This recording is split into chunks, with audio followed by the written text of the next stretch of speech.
Olá, feliz Dia Nacional do Homem para quem está assistindo.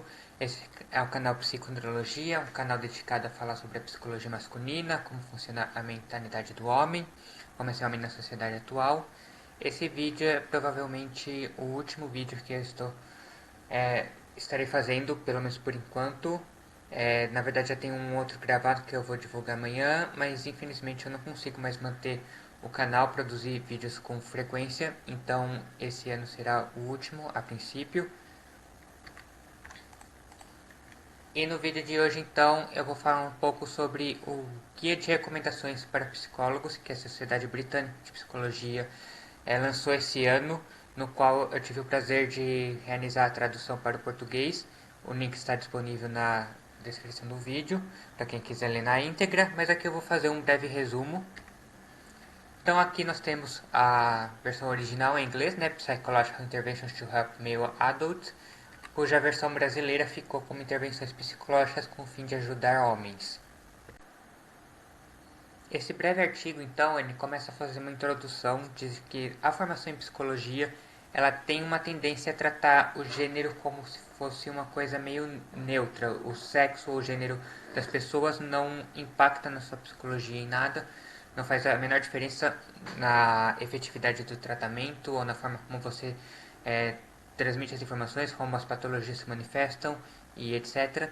Ou no que não sei se é uma versão melhor ou pior disso, há um reconhecimento de que os sexos diferem entre si, porém, como a maior parte dos profissionais de psicologia e dos pacientes psicológicos são mulheres, acaba havendo um foco excessivo na visão de mundo feminina, e os homens eles podem acabar não se beneficiando tanto desse tipo de serviço, né?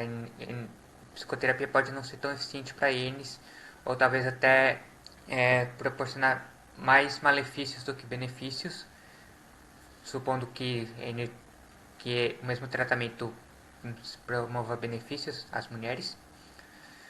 Então é importante nós reconhecermos que há diferenças intersexuais, ou seja, homens e mulheres diferem entre si, o que não significa que nós estamos concordando com injustiças, que nós somos a favor de proibir as mulheres ou os homens de fazerem determinadas coisas e outras não.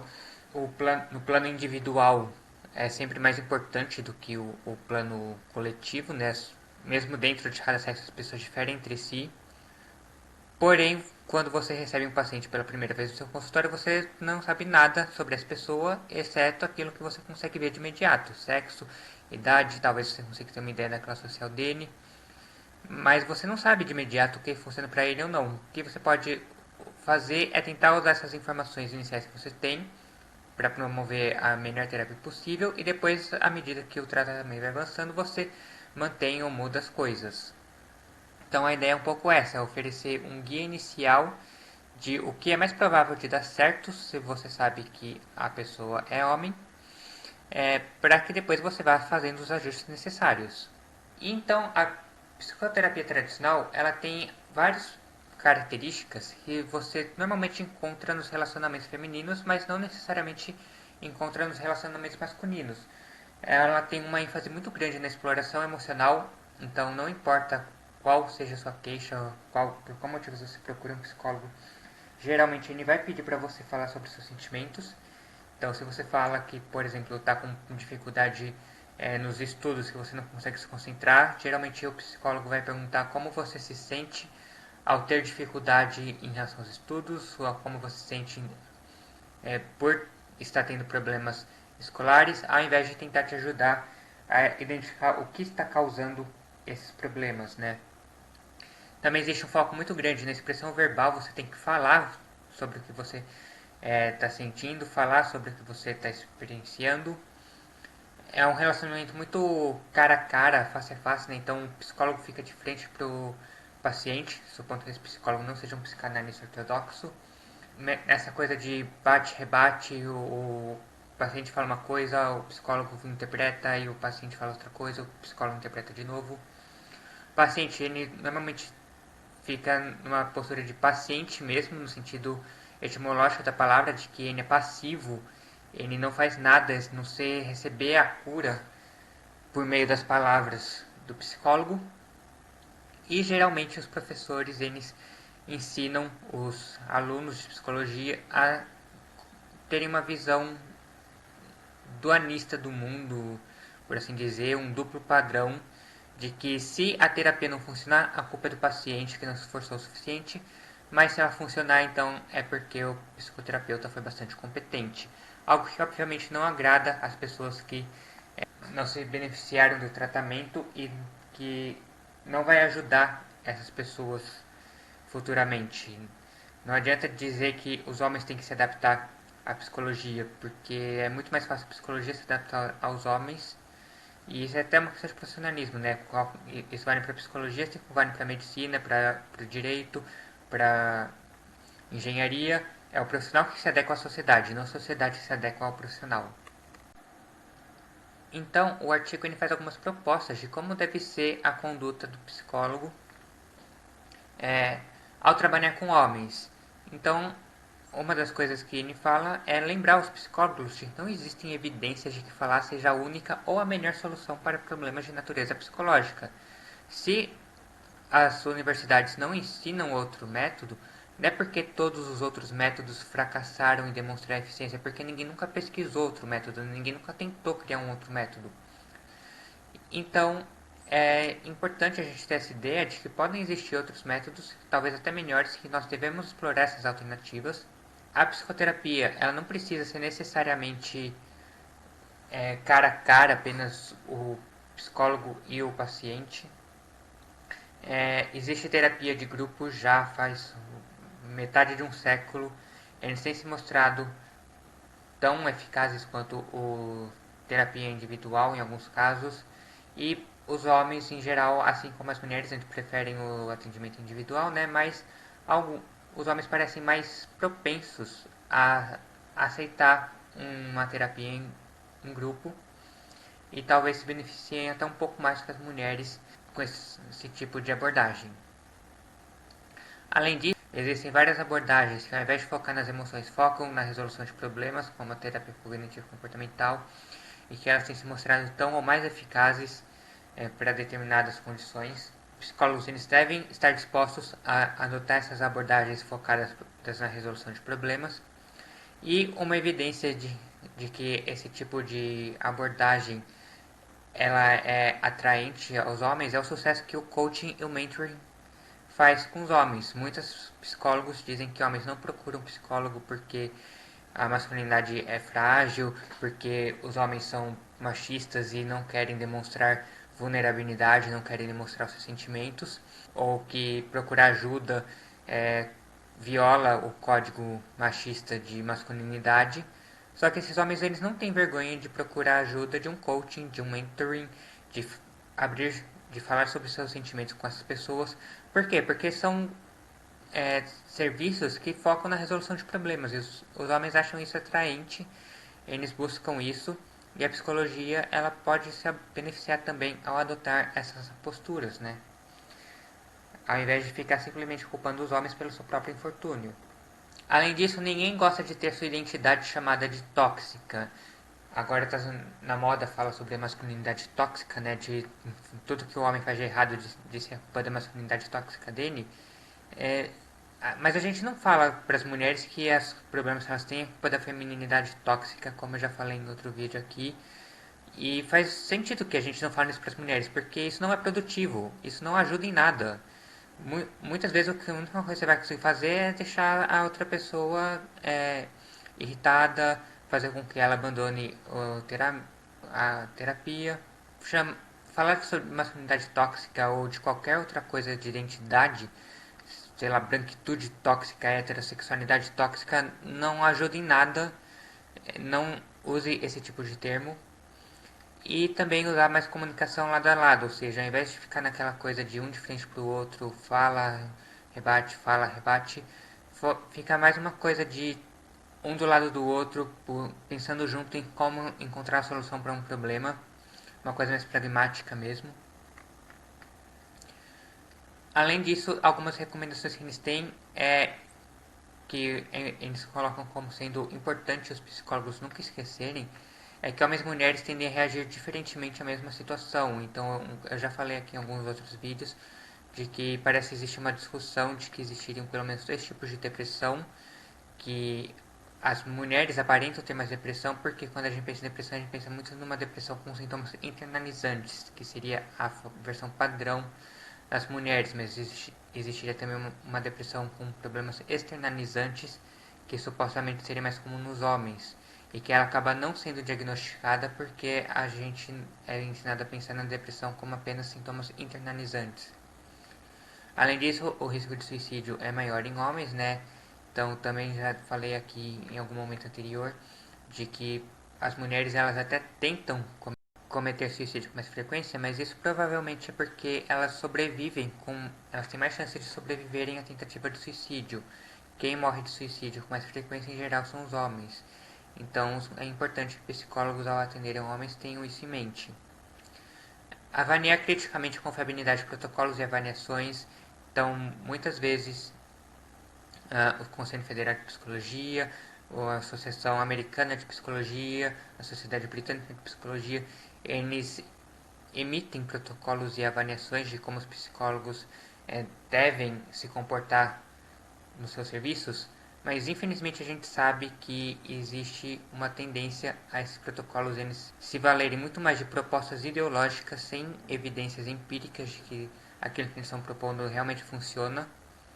Então é importante que os psicólogos eles não sigam isso tão cegamente, mas que eles ajam como cientistas que eles supostamente deveriam ser, de que eles avaliem criticamente se aquilo que está sendo proposto de fato pode proporcionar algum benefício aos seus pacientes ou clientes, ou seja lá como queiram chamar.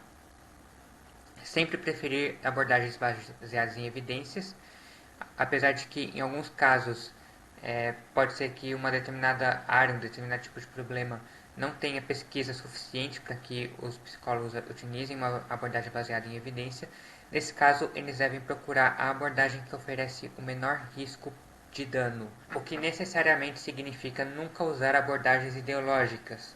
A última década tem aparecido pesquisas que têm comparado, têm buscado investigar quais as consequências dessas terapias, se é que assim podemos chamar, que geralmente estão mais preocupadas em desconstruir a masculinidade, descolonizar não sei o que lá. Elas têm uma proposta muito mais político-ideológica do que propriamente terapêutica ou baseada em evidências científicas. E o que tem se encontrado é que essas abordagens elas parecem na verdade estar causando mais dano do que benefício. E quando não causam dano, na verdade ela é neutra, não causa nem dano nem benefício. Ou seja, para mim isso já é algo negativo porque o paciente está perdendo o tempo e o dinheiro dele, para mim isso já é um dano. Mas enfim, então não utilizar essas abordagens, foque mesmo naquelas em que propõe a resolver o problema do seu paciente e não, como já dito, não utilize termos como masculinidade tóxica, masculinidade hegemônica ou masculinidade des, como plural, porque esses termos geralmente eles carregam uma conotação de negativa em relação a um traço do próprio paciente, do que forma a identidade dele. É algo com o qual ele nasceu, que ele nunca vai mudar. Basicamente, ofender a masculinidade é ofender a própria pessoa, é como um ataque pessoal. Então, da mesma forma que a gente não fala para as mulheres sobre feminilidade tóxica, hegemônica ou feminilidade desse, nós não devemos fazer isso com homens. Além disso, é importante lembrar que a masculinidade resulta de interações entre forças biológicas e sociais, porém ela tende a ser estável mundialmente, né? Eu já falei isso aqui algumas vezes. É impressionante a semelhança de como povos que nunca tiveram contato entre si, que muitas vezes ficaram isolados de outros povos durante séculos, eles têm noções de masculinidade, a diferenças muito noções de masculinidade muito parecidas com as ocidentais, as do leste asiático. Nós encontramos nesses povos as mesmas diferenças sexuais que nós encontramos nos povos industrializados. Então, a masculinidade ela é bastante estável e também do próprio ponto de vista do desenvolvimento humano. A masculinidade, assim como a orientação sexual, como a sexualidade, ela é extremamente estável, ela tem todas as características que você esperaria encontrar quando a gente fala, por exemplo, de traço de personalidade. Então, quando as pessoas falam de masculinidade tóxica, de desconstruir a masculinidade, esse é um discurso muito parecido com o discurso da cura gay. Você está se propondo a mudar algo com o qual a pessoa se identifica, faz parte da identidade dela, da noção de quem ela é, e que é absurdamente estável. Nós não observamos mudanças, se elas ocorrem, elas são muito pequenas para serem percebidas. Então, quando você fala de que dá para mudar a masculinidade, de que é possível desconstruir a masculinidade ou algo do tipo, é equivalente a dizer que é possível mudar a personalidade de alguém ou de que é até mesmo possível curar a homossexualidade, algo que hoje em dia não é mais bem aceito, né? Mas a prática psicoterápica, a prática do psicólogo na terapia, na psicologia organizacional, na psicologia escolar, etc., é focada na mudança. O objetivo do psicólogo é mudar o comportamento do seu paciente, é mudar a forma do seu paciente ver o mundo, mudar as crenças dele. Então, o trabalho psicológico é incompatível com uma terapia que tem como foco mudar a masculinidade, como alguns psicólogos é, feministas têm propostos, né? A Associação Americana de Psicologia, ela tem sido muito criticada porque ela tem colocado a desconstrução da masculinidade como mais importante do que a queixa, o desejo do seu paciente. Então, quando um homem procura um psicólogo, a APA diz que antes de fazer aquilo que o paciente quer fazer, ajudar ele a se curar de uma depressão, a vencer a timidez, ou seja lá o que for, o psicólogo deveria desconstruir a masculinidade tóxica do paciente, o que é algo completamente incompatível com a proposta verdadeiramente psicológica, porque a masculinidade é um traço de personalidade, aparentemente. E não se muda a personalidade, o que você muda é o comportamento das pessoas, são as crenças dela. Então, se a masculinidade pode se manifestar de várias formas, nós vamos mudar a forma como ela se manifesta, não a masculinidade em si. E para isso, obviamente, não se deve focar na masculinidade, sim em comportamentos, crenças, ou seja lá o que está atrapalhando a vida do paciente. Visões negativas sobre os homens devem sempre ser confrontadas com visões positivas. Então, de novo, essa ideia da misturar psicologia com feminismo muitas vezes acaba resultando em sempre retratar a masculinidade como algo ruim, em fazer algo estilo comercial Gillette, colocar a masculinidade como sendo violenta, e se esquece os aspectos positivos da masculinidade, né? De que ela envolve coragem, heroísmo, altruísmo, sacrifício pelos outros. Então, também é importante que haja essa confrontação, da mesma forma que a gente pode falar de uma masculinidade tóxica, a gente pode falar de uma masculinidade saudável, uma masculinidade positiva. Então, essa ideia de que a masculinidade ela é puramente ruim, de que ela precisa ser desconstruída, não é bem verdade. O que nós devemos fazer é buscar formas positivas dela se expressar.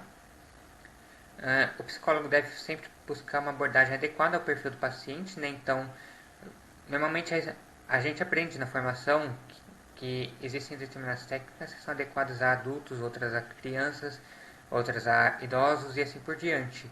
A gente já tem essa noção de que pessoas de grupos diferentes devem receber o serviço de uma forma diferente.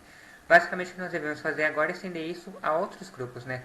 Então, da mesma forma que a gente adequa o nosso atendimento em função da idade, a gente também deve procurar adequar em função ao sexo, talvez em função à etnia, talvez seja algo importante que nós temos negligenciado e não.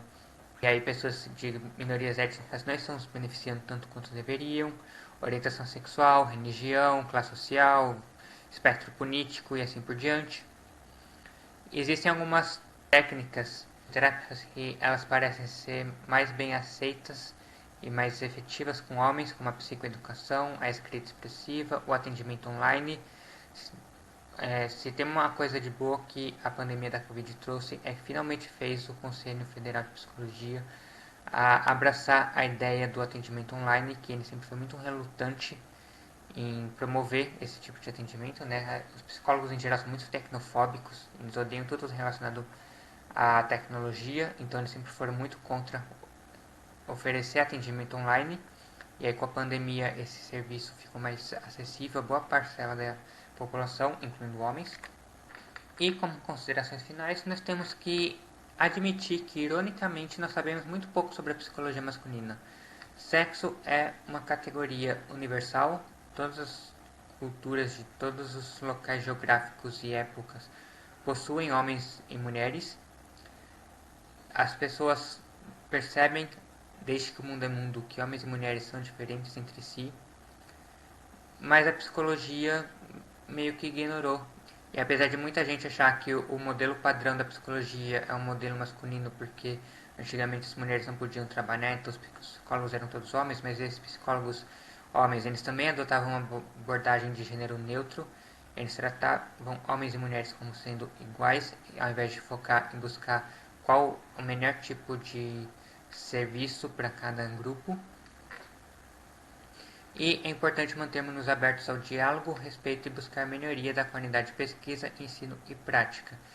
Então, nós temos que abandonar essa prática atual de quando um aluno entra na psicologia, os professores vão tentar chamá-los para suas seitas, para seus grupos dogmáticos de psicanálise, análise do comportamento e etc. E aí você vai ter que fazer só aquilo. Não, você não pode cair nessa armadilha. Você tem que buscar aquilo que é melhor para a população que você quer atender, para o tipo de trabalho, de serviço que você quer prestar. Eu falei aqui sempre em pacientes homens, em clientes homens, mas é importante nós termos em mente que existem homens que podem se beneficiar do modelo tradicionalmente feminino, existem mulheres que podem se beneficiar desse modelo mais tipicamente masculino. Cada pessoa é única e no final o que manda é o cliente.